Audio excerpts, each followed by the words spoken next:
Muy buenos días. Pasamos a dar cuenta de la situación de la pandemia de coronavirus en el mundo, en Chile, pero antes de hacerlo, quisiera referirme a dos aspectos, dos puntos conceptuales que estimamos necesario poner en conocimiento a la ciudadanía y aclarar también porque se han manifestado dudas respecto a esto. Lo primero es que a partir del día lunes se va a hacer entrega fundamentalmente a través de plataforma digital y también presencialmente para los que tengan dificultades para acceder a mecanismos digitales, la mayoría de la ciudadanía lo va a poder hacer. Vamos a iniciar la entrega del Carnet COVID. El Carnet COVID es un instrumento que identifica a las personas que con altísima probabilidad, eso es lo que nos permite decir el conocimiento actual, con altísima probabilidad ya tuvieron la infección por coronavirus y son inmunes a adquirir una nueva enfermedad, a reinfectarse y también no son capaces de transmitir esta enfermedad a otros. Esto es un criterio nuevo, acordado por nuestros expertos, recomendado por la Organización Mundial de la Salud, que, insisto, tiene una perspectiva de salud pública. Puede haber casos muy escasos en los cuales efectivamente la persona pueda infectarse de nuevo, pero a la luz de la evidencia que hoy día tenemos, lo que podemos decir es que la inmunidad que produce la infección por coronavirus es una inmunidad que dura mucho tiempo. Por lo menos, en el mínimo, lo que podemos proyectar es un año. A la luz de otros coronavirus, pareciera que esta inmunidad es permanente, que la persona que se infecta por coronavirus, sufre esta enfermedad de COVID-19, queda inmune para siempre, pero solo el tiempo, dado que nos llevamos 4 meses de la irrupción de este virus en el planeta, solo el tiempo nos va a poder permitir decir con propiedad o afirmar con propiedad que es efectivamente así y que la inmunidad se prolonga por años después de la infección inicial, considerando que estos virus son extraordinariamente estables y tienden a no mutar, como sí ocurre con el virus de la influenza, que nos obliga a vacunarnos de la influenza todos los años, precisamente por este cambio que hace que nuestro sistema inmunológico no lo reconozca bien. Como es sabido, nosotros usamos fundamentalmente 2 instrumentos para la certificación del diagnóstico de que una persona está cursando o ha tenido una infección por este virus, ¿no es cierto?, este coronavirus, SARS-CoV-2, que es el nombre técnico que tiene este agente infectante. El primer criterio es que la persona desarrolle síntomas y solo en el contexto de que ha desarrollado síntomas se le hace un examen de PCR, de polimerasa en cadena, para detectar la presencia del virus propiamente tal en sus secreciones. Síntomas respiratorios, más la presencia del virus, a través de este examen afirmamos esta persona está cursando, empezando una infección por este coronavirus. Y la segunda criterio, el primero PCR, el segundo, la determinación de anticuerpos, vale decir, de una muestra de sangre donde se identifican defensas, anticuerpos, específicamente una partícula que se llama inmunoglobulina G, de gato, IgG, que es la que se empieza a elevar al 7º día de enfermedad y que produce una inmunidad prolongada. La otra inmunoglobulina, M, produce una elevación rápida y cae en respuesta a la infección. La inmunoglobulina G es la que tiene memoria y que nos permite defendernos de futuras infecciones. ¿A quiénes se les va a entregar a partir de este lunes, no hoy, a partir del lunes, el carnet COVID? Insisto, a aquellas personas que con altísima probabilidad han cursado la infección, se han recuperado y no son capaces de transmitir la infección. Y estas personas son los siguientes. De acuerdo al comité de expertos, ¿no es cierto?, y esto lo hemos publicado en la página web del Ministerio, un paciente que tiene síntomas respiratorios, confirmación por PCR, y que ha pasado 14 días, y a que al término de 14 días no tiene síntomas, esa persona puede recibir el carnet COVID.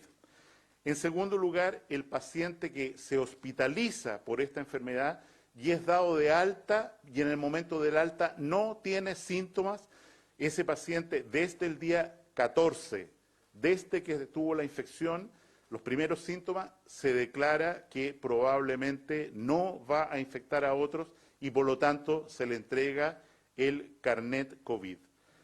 Pacientes que estuvieron hospitalizados por esta enfermedad y que en el momento del alta del hospital todavía tienen síntomas, hay que esperar todavía una semana más desde el momento del alta, o sea, pueden ser hasta 21 días o más, desde el momento del alta para decir que la persona no es infectante.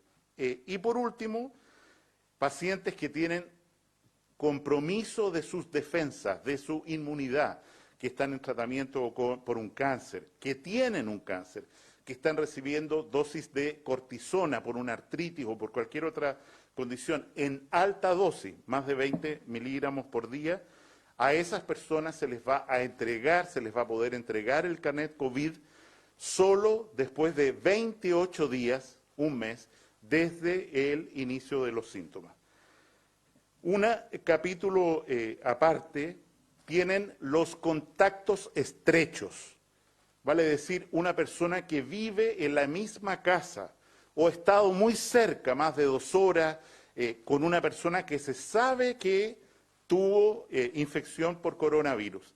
A esa persona, insisto, que no desarrolló síntomas y que tenemos la pregunta, ¿se habrá infectado o no se habrá infectado?, se le va a hacer un examen de IgG, de inmunoglobulina G, para ver si realmente, como testimonio, a pesar de no haber tenido síntomas de infección, la persona está inmune y por lo tanto puede entregársele el carnet COVID. Y por último, los trabajadores de la salud que han estado cuidando pacientes con COVID en una unidad de tratamiento intensivo, en una hospitalización general. A esos trabajadores de la salud les vamos a hacer exámenes periódicos, normalmente cada 15 días, para definir si elevan este anticuerpo y nos permite decir que a pesar de que ellos no hicieron síntomas, efectivamente tuvieron la enfermedad y por lo tanto ya están recuperados y se les puede entregar este carnet COVID.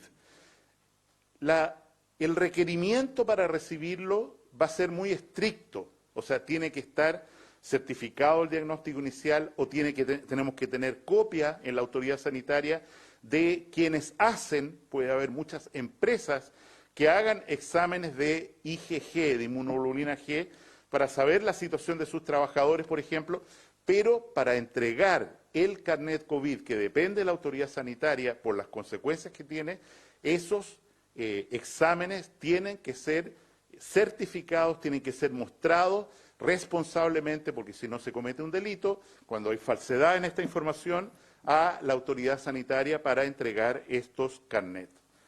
El segundo punto general al que me quiero referir antes de la cuenta del día es que el día de mañana vamos a publicar una definición, una circular, respecto al uso general de mascarillas. En la medida que hemos avanzado en el conocimiento de este brote, de esta pandemia, es evidente que ha aumentado la información respecto al uso de mascarillas y su rol en la prevención del contagio o del contagiarse pasivamente con otras personas que están eliminando el virus. En ese contexto, insisto, vamos a entregar un decreto, una circular, en la cual se va a definir las siguientes materias que adelanto. En primer lugar, como ya se sabe, todas las personas que utilicen el transporte público o el transporte privado, un taxi, por ejemplo, sujeto a pago, deberán utilizar mascarillas. Esto, por supuesto, alcanza también a las personas que operan estos vehículos, a las personas que trabajan con ellos, un auxiliar, por ejemplo, en un bus, y se hace extensivo a el transporte en ascensores. Vale decir, al usar un ascensor hay que necesariamente, aunque uno vaya solo en el ascensor, usar mascarilla. En segundo lugar, se dispone el uso obligatorio de mascarillas en los siguientes casos en los que se encuentren al menos 10 personas juntas en el mismo lugar, normalmente bajo techo. Establecimientos educacionales, lugares cerrados que corresponden a galerías, tribunas, en recintos deportivos, gimnasios o estadios. Por supuesto, esto no es válido el uso de mascarilla para los deportistas que estén practicando un ejercicio o deporte, los espacios cerrados de aeropuertos o terrapuertos, espacios cerrados como teatros, cines, discotecas y casinos de juegos si se abrieran al futuro, espacios cerrados de supermercados, centros comerciales, pequeños comercios, hoteles, farmacias y demás establecimientos libres para acceso público. Por supuesto, todo establecimiento de salud, sea público o privado, todos aquellos lugares en los que se fabriquen y procesen alimentos, espacios cerrados o abiertos como pubs, restaurantes, para el personal que atiende, ¿no es cierto?, cuando hay más de 10 personas, residencias de adulto mayor. Y, por supuesto, esto se exceptúa en los momentos en que están comiendo. Esto, insisto, va a ser promulgado en el día de mañana y con eso esperamos tener una mayor claridad basada en la evidencia de la que se dispone en este momento en relación al uso obligatorio. Esto es uso obligatorio de mascarilla, no está sujeto a la decisión de las personas, es obligatorio y va a ser fiscalizado e, insisto, mañana va a estar publicado en el diario oficial. Sin decir más, dejo con ustedes a don Arturo Zúñiga.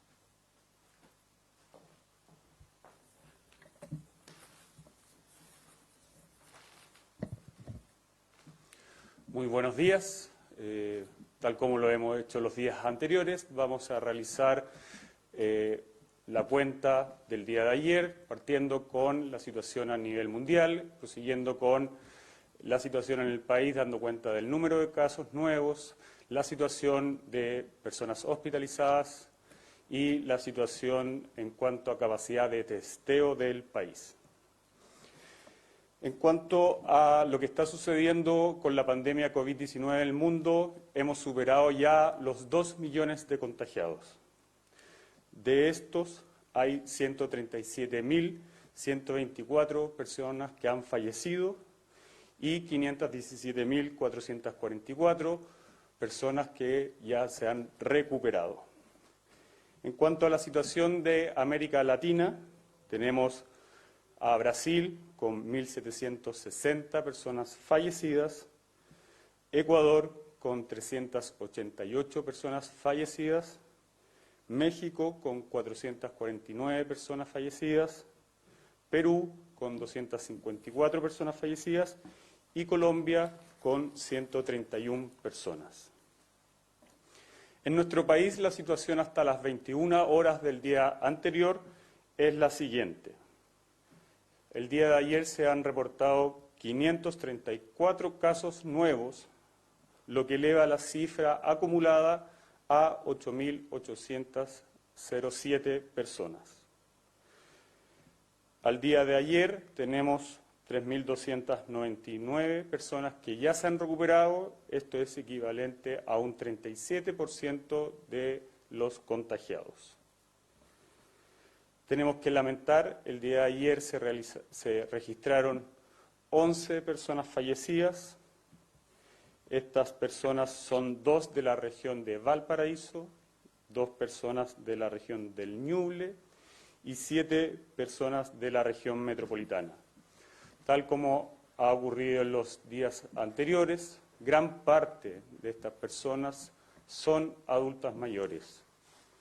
Y es por eso que reitero el llamado a la ciudadanía a cuidar de nuestros padres, a cuidar de nuestros abuelos, cumpliendo las medidas que hemos dictaminado como autoridad sanitaria. Son las personas mayores las que están en mayor riesgo ante esta pandemia, por lo tanto el cuidado de ellos debe ser fundamental y estar presente en cada uno de los ciudadanos de este país. En relación a la cantidad de personas que hoy día se encuentran hospitalizadas en unidades de cuidados intensivos, al día de ayer hasta las 21 horas se registran 384 personas, de las cuales 313 se encuentran en ventilación mecánica y 90 de ellas en un estado crítico. En cuanto a la capacidad de nuestra red, hoy contamos con 569 ventiladores disponibles desde Arica a Magallanes para poder dar atención en caso de ser requerido. Reitero, esta cantidad de ventiladores mecánicos está disponible para cualquier persona, independiente de donde viva, independiente de donde esté hospitalizado, porque lo que hemos dictaminado es a través de un control centralizado poder disponer de traslados de pacientes, de traslados de ventiladores mecánicos y de traslados de equipos de salud en caso de ser necesario a cualquier lugar del país. En cuanto a la cantidad de testeos realizados el día de ayer, y que obviamente son la razón principal para este aumento de personas contagiadas, es que tuvimos 6.551 testeos realizados al día de ayer, acumulando 98.424 desde que comenzó el testeo en nuestro país. Esto quiere decir que mantenemos una tasa de positividad cercana al 8%. Quiero destacar que desde el comienzo, cuando contábamos con un laboratorio, el del Instituto de Salud Pública, ya han pasado algunas semanas y el día de hoy contamos con 54 laboratorios, desde Arica a Magallanes, teniendo una capacidad de testeo que supera los 11.000 exámenes diarios, por lo cual la red se encuentra preparada en caso de que la cantidad de personas aumentara. Tal como lo mencioné ayer, creo que es fundamental predicar con el ejemplo. Y quiero reiterar mi agradecimiento a los 360.000 trabajadores de la salud que hoy día están arriesgando su salud en beneficio de la ciudadanía. Y quiero que esto sea considerado por cada uno de los ciudadanos de nuestro país. Ellos no pueden ser víctimas de bullying cuando lo que están haciendo es salvando nuestras vidas. Dejo con ustedes a la subsecretaria Paula Daza para dar cuenta de las medidas del día de hoy. Muchas gracias.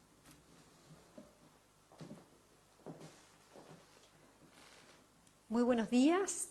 Queremos dar el informe con respecto a las medidas que se van a implementar en el día de hoy. Hace un par de días atrás se comentó de los cambios que ocurren especialmente en relación a las cuarentenas que se implementan, aquellas comunas que se mantienen y aquellas comunas que salen de la cuarentena. Como se dijo, las comunas que ingresan a cuarentena a partir del día de hoy a las 22 horas son, primero que nada, San Bernardo, el sector nororiente, la comuna de El Bosque en la región metropolitana y el anillo urbano de la comuna de Arica. Aquellas comunas que ya estando en cuarentena se mantiene la cuarentena por 7 días más son la zona norte de la comuna de Ñuñoa, Santiago, la zona norte, las comunas de Puente Alto, la zona poniente, la comuna de Temuco, de Osorno y de Punta Arenas. También es importante recordar aquellas comunas que estando en cuarentena terminan su cuarentena el día de hoy a las 22 horas.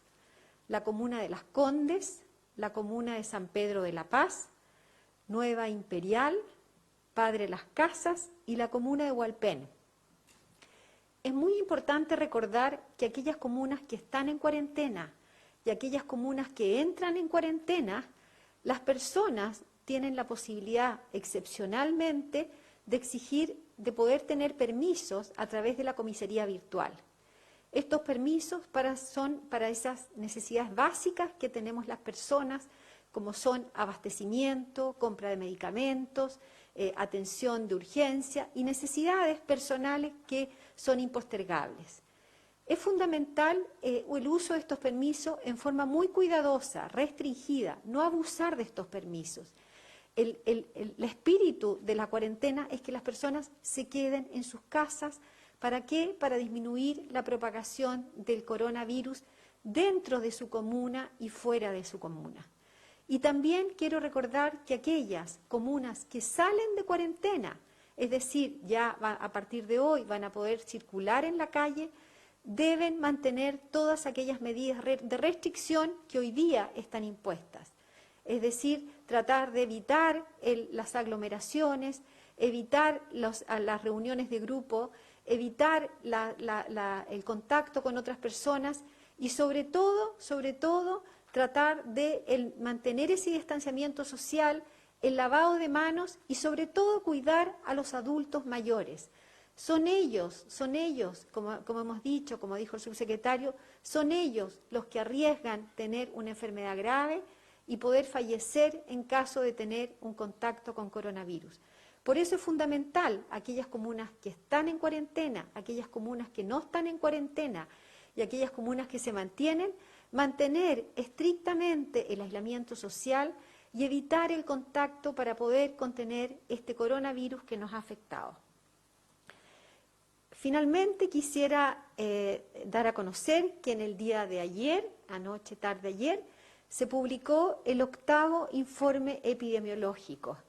Este informe epidemiológico se ha ido completando, enriqueciendo, teniendo cada vez más información para la ciudadanía, para los científicos, para que todas aquellas personas que necesitan y tienen interés en saber acerca de cómo ha ido esta pandemia en nuestro país.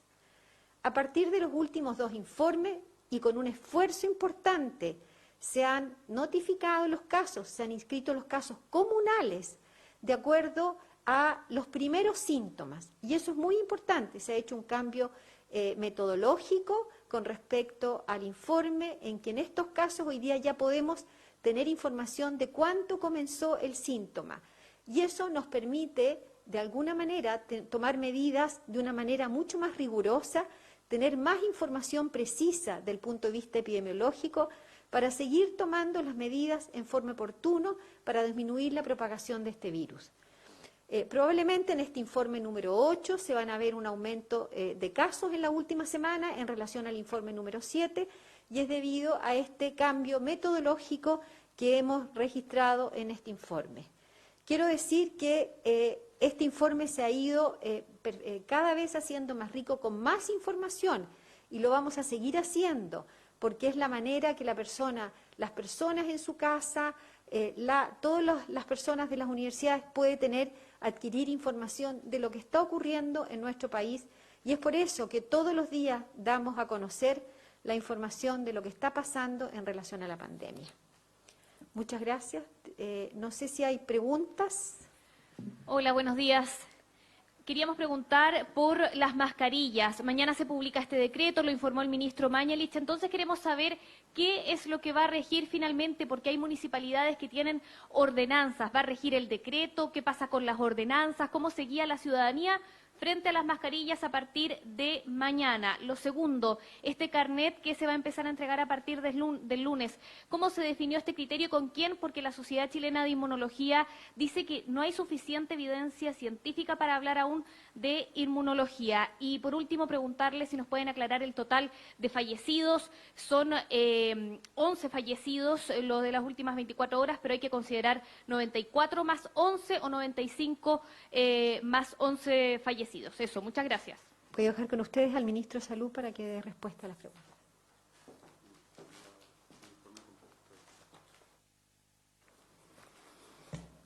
Respecto a las preguntas importantes que se han formulado, lo primero que señalo es que efectivamente, dado que no ha habido claridad y ha habido iniciativas diversas en municipios respecto al uso de la mascarilla, es que, perdón que repita, teniendo una evidencia creciente respecto a en qué contexto efectivamente el uso de mascarilla resulta protector para personas que pueden infectarse y también, de alguna manera, protector para otros, en el sentido de personas que pueden estar con el virus, pueden infectarlos incluso no teniendo síntomas, es que vamos a hacer este dictamen que tiene que entenderse como un mínimo y ojalá los municipios, los alcaldes, los consejos comunales lo tomen también como un máximo, vale decir que sea esta la normativa independiente, que pueden tomar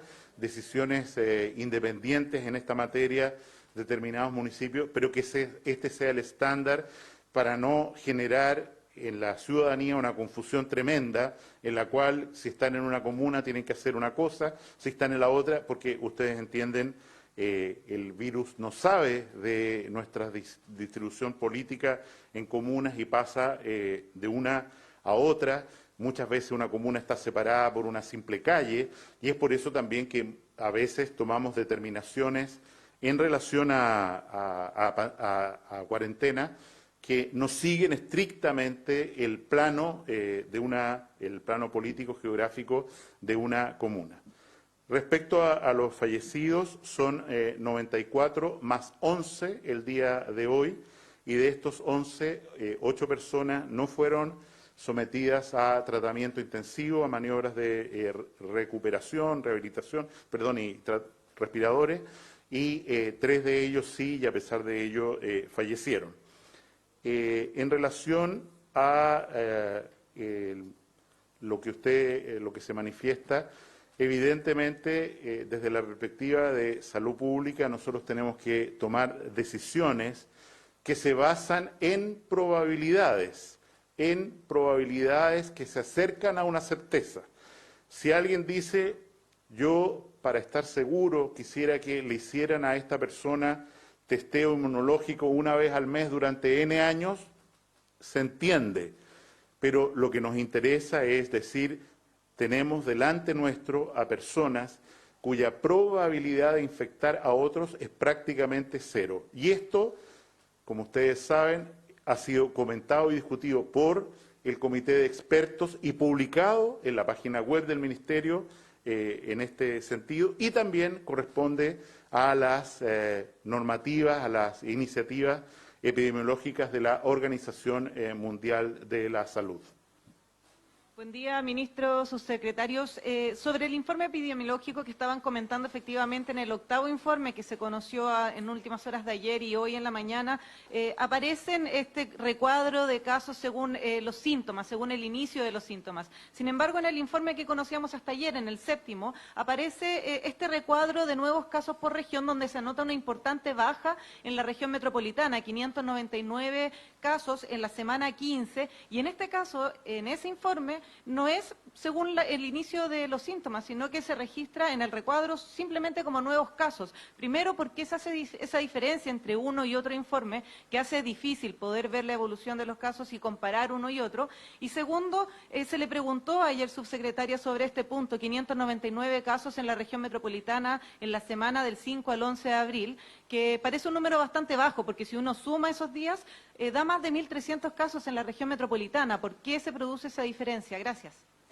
Bueno, con respecto a la semana, al informe número 7 y el informe número 8, quiero decir que en ambos informes, tanto en el informe epidemiológico del día miércoles, del día lunes, perdón, y en el del día miércoles, ambos informes dan la cuenta de acuerdo a, sobre todo la última semana, de acuerdo al inicio de los síntomas. Es importante decir que las semanas se miden de lunes a lunes y efectivamente la semana número 15, algunos de esos números algunas de esas personas empiezan a incorporarse a la semana número 15, el día martes y el día miércoles, y por eso vemos ese incremento en esta semana. Pero ambos informes, y quiero ser muy clara, en el informe número del día lunes y en el día de hoy, del día de hoy día, ambos informes tienen registrados de acuerdo al inicio de síntomas, porque efectivamente el inicio de síntomas busca encontrar cuándo la persona comenzó a enfermarse y puede ser contagiante. Esto del punto de vista epidemiológico, es mucho más robusto para hacer un seguimiento y poder entender cómo va evolucionando la pandemia en nuestro país y para poder ir tomando medidas efectivamente. Hoy día, probablemente el próximo lunes, vamos a tener más información, vamos a seguir informando, no solamente de acuerdo, y vamos a ir enriqueciendo esto, no solamente de acuerdo al informe del punto de vista del inicio de síntomas, sino que también de acuerdo a la notificación de los casos. Y eso va a permitir, obviamente, tener absolutamente más información para tomar más decisiones. Subsecretaria, disculpe que la contradiga en un punto, pero yo tengo el informe acá en mi mano, el 7º, y dice número de casos nuevos, le puedo leer todo el enunciado, pero para no alargarnos, no dice que es con el inicio de los síntomas, pero sí lo dice el 8º. De hecho, en el 8º, en la semana 15, no dice que son 599 casos como aparece en el 7º, sino que más de 800. Y ahí sí se entiende que haya un cambio porque se está evaluando con otro criterio, desde el inicio de los síntomas. Pero en el 7º no lo dice, y por eso la pregunta es, ¿por qué se ven 599 casos, siendo que si uno suma los casos nuevos son más de 1.300? ¿Hay quizás algo que ver? ¿Hay errores en los informes epidemiológicos finalmente cuando uno compara estos datos? No, quiero decir que la información con respecto a lo que sale en ese gráfico está en el glosario en la página 8. Ahí está la información el registro está desde el inicio de los síntomas. Hola, buenos días. Quisiera preguntar si es que se puede explicar a las personas que tienen COVID-19 y cuyas licencias han sido rechazadas.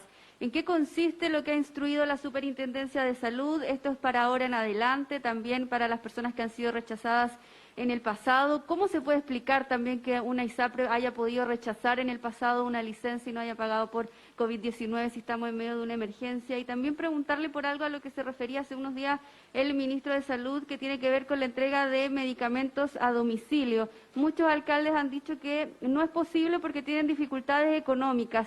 ¿Se podría ayudar a esos municipios? ¿Se puede hacer algo por parte del Estado con ayuda para que aquellos municipios puedan entregar estos medicamentos de manera domiciliaria? Respecto a la pregunta anterior, yo quisiera insistir en que es necesario, que es prudente, que cuando se entrega un informe, a veces se habla de que no hay información suficiente, las personas que analizan estos informes los lean completos.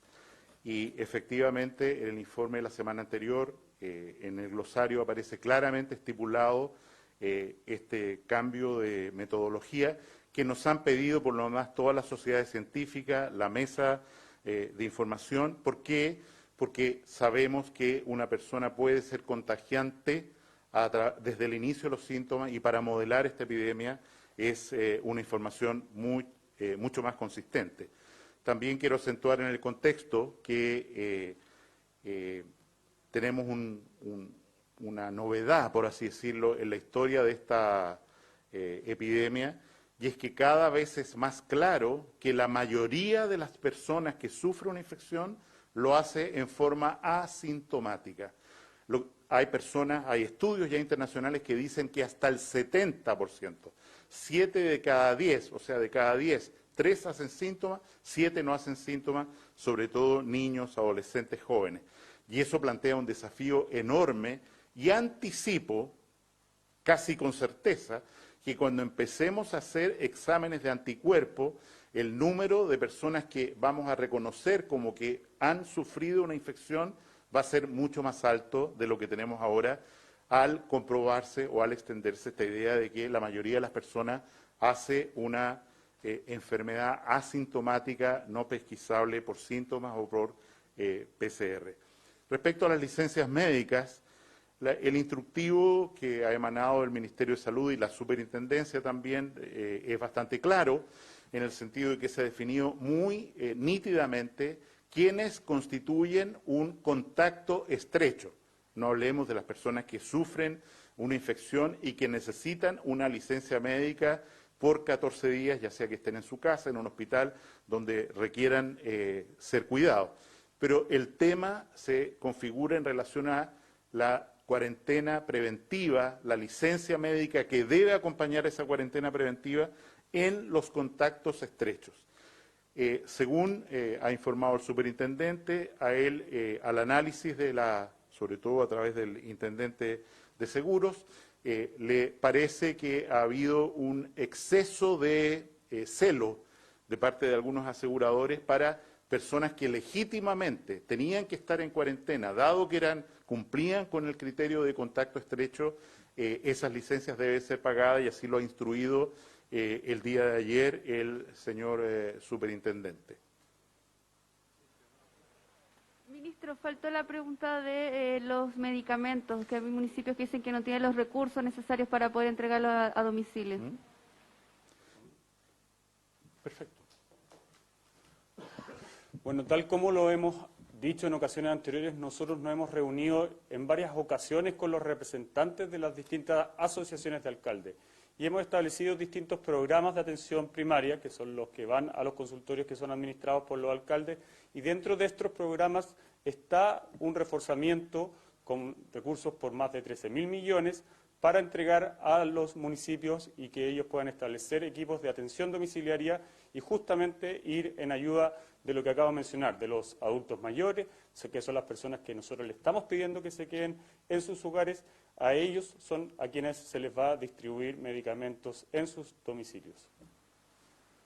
Consultar sobre el tema digital como primera parte. Hoy se lanzó una aplicación para que las personas puedan entregar detalles sobre sus síntomas, también poder recibir información sobre cuarentenas. Si es que pueden entregar más detalles sobre el funcionamiento de esta aplicación, porque al menos hay una persona que tuiteó en la publicación del presidente que apenas ingresó sus datos, la envió a cuarentena esta aplicación, y si es que a través de la misma aplicación se va a informar a las personas que tienen este carnet de alta. Y como segundo, ¿qué pasará con la UCI del Sanatorio Alemán luego que se detectaron un brote de 16 casos de coronavirus? Además, recordar que estuvieron el 3 de abril en ese lugar cuando ya el brote había empezado.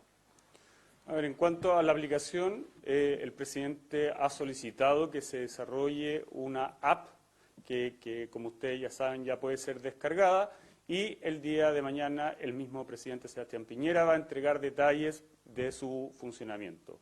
En relación al brote en el Sanatorio Alemán, y tal como ocurre en cualquier otro establecimiento del país, se tienen que definir obviamente los casos confirmados y esas personas deben realizar una cuarentena, y además se definen los contactos estrechos, y de acuerdo a eso el Servicio de Salud, en este caso el Servicio de Salud Concepción, debe evaluar si se debe reforzar con personal de otro establecimiento para poder seguir dando una atención a estos pacientes que se encuentran hospitalizados, o también tiene la opción de derivar esos pacientes a otro establecimiento.